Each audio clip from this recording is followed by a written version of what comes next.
In Chapter 8, Ralph tells Piggy that they saw the beast, but Piggy doesn't believe it. Jack says the hunters will handle the beast, but Ralph calls them nothing but boys armed with sticks, which is what they are. Jack tells the hunters that Ralph insulted them, he's not fit to be chief, and he calls for a vote, but he doesn't win.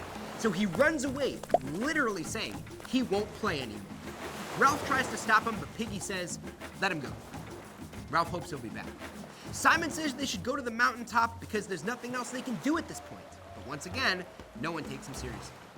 Piggy suggests they light a fire on the beach, and everyone agrees.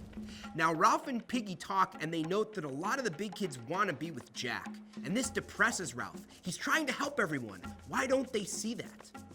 Jack says that he needs to take care of the beast.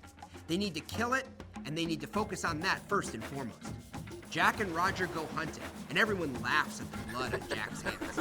Jack says they'll have a feast. They'll invite Ralph and his boys, and then they'll raid the other camp and steal some fire. Before they go, the boys leave a pig's head on a stick as an offering for the beast, and this becomes really important. Ralph says he's scared. He doesn't understand why the others don't want to maintain the fire. Jack invites the other boys to the feast, and they end up deciding to go. While they're at the feast, Simon once again steals off by himself into the woods.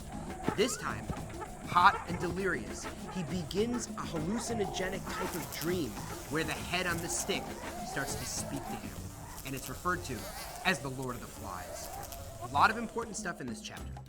Ralph doesn't understand the appeal of Jack's aggressiveness, and Jack's reaction to the vote, storming away, shows the reader that he's still a child and in a lot of ways sees this as a game. Jack paints his face and tells his followers that they're gonna have fun and they're gonna hunt, and he and his followers also get a lot of sick glee out of killing a mother pig, destroying it, ripping its guts out, and getting covered in blood. Now, another important part happens when Simon hears from the Lord of the Flies. First of all, it tells him, I'm part of you, meaning savagery is a natural state of humans. There's dramatic irony in the beast itself speaking to Simon. Is it inside him, inside all the boys? Is it true evil and the nature of man? Lord of the Flies is a translation of Beelzebub, a name used for Satan. And Simon's encounter with this character show his odds of goodness up against this darkness possibly inside of us all. Now, the hunters also have an anger and an aggression that's getting out of control at this point. And we see that in the way they put the lives of the piglets in danger to kill the mother. That shows that they're not thinking a couple steps ahead.